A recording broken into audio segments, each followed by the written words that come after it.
Ignition sequence starts. 6, 5, 4, 3, 2, 1, 0. Liftoff. We have a liftoff.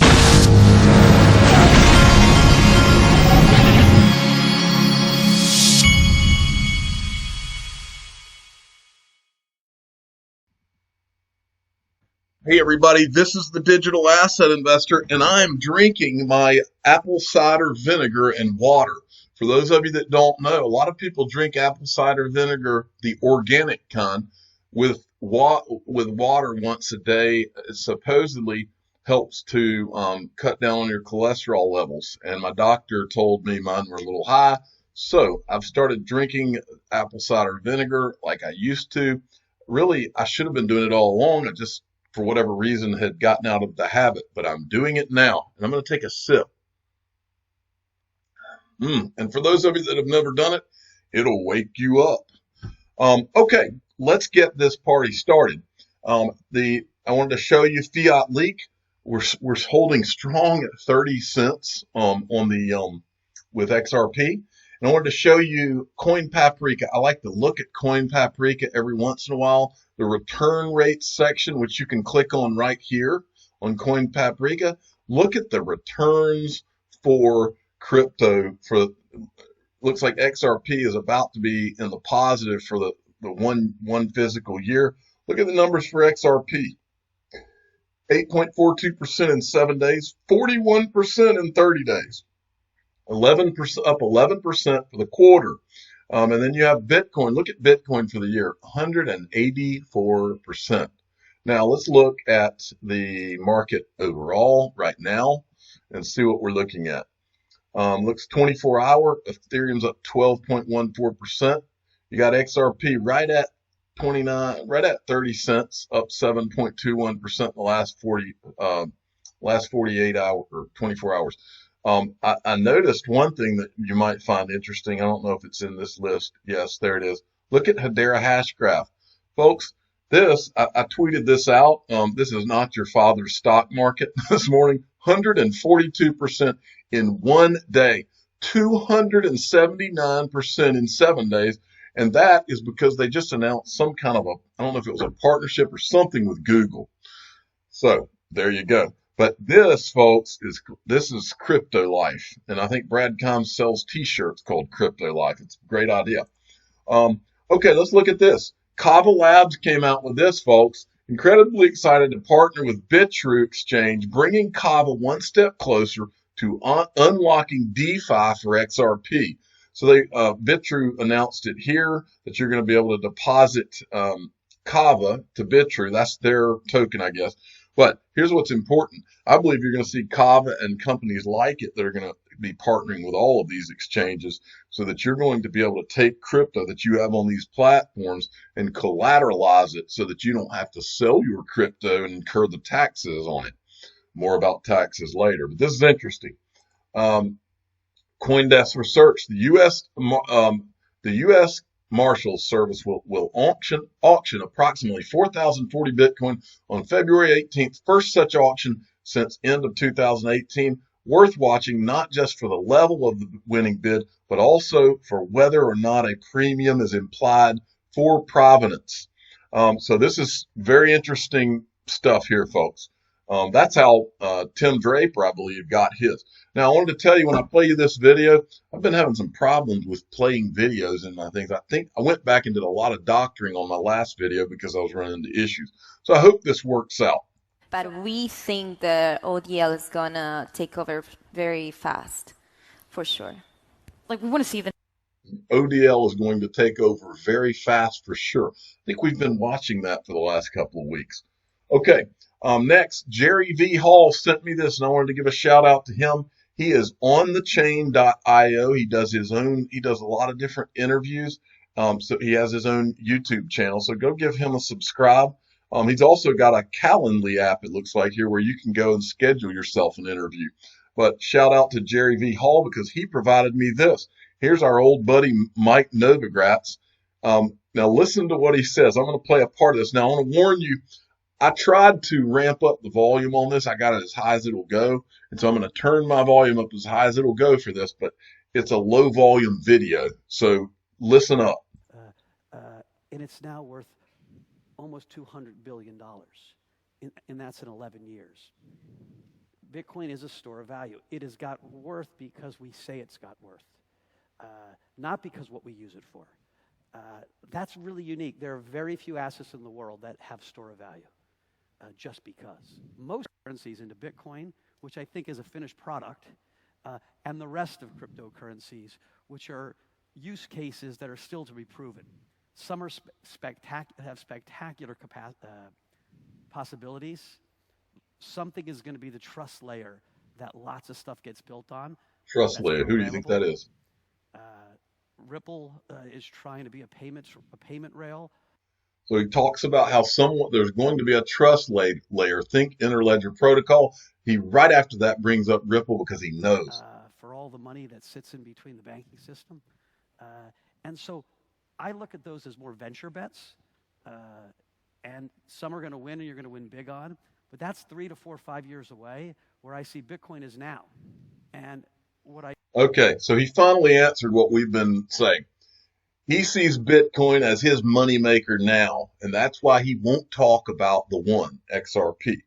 I don't believe that just based on how you remember how we saw a video or a tweet from Brad Garlinghouse. I don't think that Mike Novogratz truly knows what you and I talk about every day about what's going on with Ripple and XRP. I don't think he's paying attention. I think he's focused on Bitcoin as his first way to make his lick, to make his first initial amount of money. He's a venture capitalist. I think he doesn't talk about Ripple and XRP, and I think that goes the same for Barry Silbert, who owns CoinDesk, who puts out FUD pieces left and right, including the FUD piece that they put out where Mike Novogratz was bashing Ripple and XRP, a company that both of them own. So own a portion of. I don't think that they're paying attention and probably not even privy to what's really happening. And what's really happening is what we're talking about here every day. But he just showed his hand as far as I'm concerned about what's really going on. Now let's go on to Sergeant Obi-Wan. He sent me this from Ripple. Now this is interesting. BRDHQ is working to democratize access to and use of digital assets for consumers and businesses alike. President and co-founder Aaron Boyson shares his thoughts on crypto, XRP, and BRD's new enterprise service. Now, I wasn't born yesterday, folks, and there's a reason that Ripple is putting out some guy that's putting out a wallet for XRP. I just don't know the reason yet. Listen to what he has to say. I'm the president and co-founder of BRD, which used to be called Bread Wallet. It's a Bitcoin wallet app and cryptocurrency wallet app. BRD just makes using cryptocurrency simple and fun and safe and convenient. It started off as originally just a Bitcoin wallet, but then the market started going in a different direction, and Bitcoin was below 50% market share, and the market deemed that all these other cryptocurrencies, and XRP being one of the main ones, that they were valuable too, and that people wanted to use them, and so that's why we decided to add support. XRP in particular is proven itself in the marketplace to be very scalable, and there's a lot of other things besides store value that you can use distributed ledger for, like tracking all kinds of assets, and there's a lot of potential, and there's, especially at this early stage, I think there's a lot of use cases that people haven't even dreamed up yet, and you see a lot of growth and a lot of potential, and the market is validating that out with the price that it's putting on XRP tokens. So I think cryptocurrency in general, it has to pass through several phases before it can achieve its full potential of maybe even replacing the entire global monetary system. It started off as just kind of a toy for developers to play with and tinkerers and early adopters who thought it was neat and interesting, and then now it's passing through this phase of speculation where traders and speculators see that it has some future potential, but it's uncertain, and so they're speculating on that future value that it might have. And as its value grows, its volatility starts to decrease as it gets larger, and then I think eventually it becomes a standard for storing value.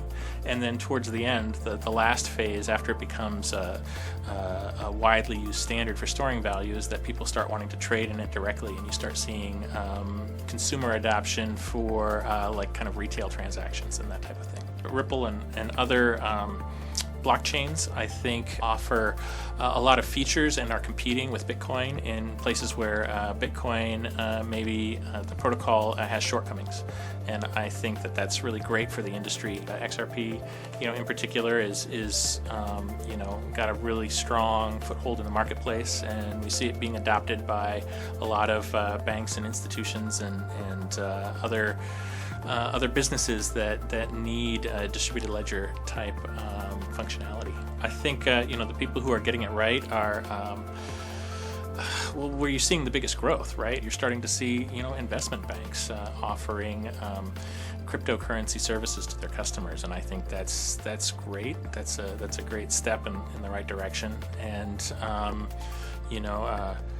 consumer wallet services maybe need to step up their game and be able to compete with these guys and make sure that people can access cryptocurrency and have direct control themselves on their own devices. We have to compete with the user experience and the convenience that larger established industry players are providing. Wow, what a great video. Okay, moving along. This is from Stewart XRP. The CPMI chairman stated that the emergence and use of cryptocurrencies across borders signals to central bankers that our current system or payment system are too expensive and slow. Action is needed to put better arrangements in place. This is the IMF tweeting this out about the rapid growth of crypto assets. And looky what they have here. They're still calling it Ripple. But I'm going to put a big XRP right here and a digital asset investor logo, and I'm using that as a thumbnail because it's a great graphic. Okay, Chinu Patel at Chinu Patel 29 sent me this from XRP Darren. Securitize approved for first ever digital asset transfer agent. Securitize approved for first ever digital asset transfer agent. SEC recognizes a transfer agent as an important part of the capital market ecosystem for crypto assets. Of course it is. You know where I learned about what a transfer agent is? When I was taking the Series 7 to become a financial advisor, that was one of the things on the test is what a transfer agent is. When I hear that word, that's what it reminds me of. For those of you that don't know, I was a financial advisor at Morgan Stanley back in the day. All right, moving along. I love this, Ian Northing. All the money. And I have a friend that says that to me all the time. He says, we're talking about all the money. And this is an article, Swift GPI transferred over 77 trillion in 2019. And we know that Brad Garlinghouse says that we are right now taking over Swift. I mean, he's said things to that effect in the past. All the money, folks. I'm going to keep that up just so I remember to maybe put that in a title.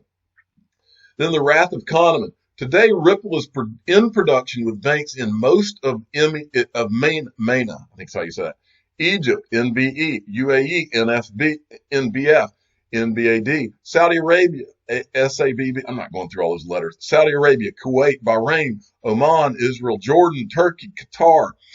Unbelievable.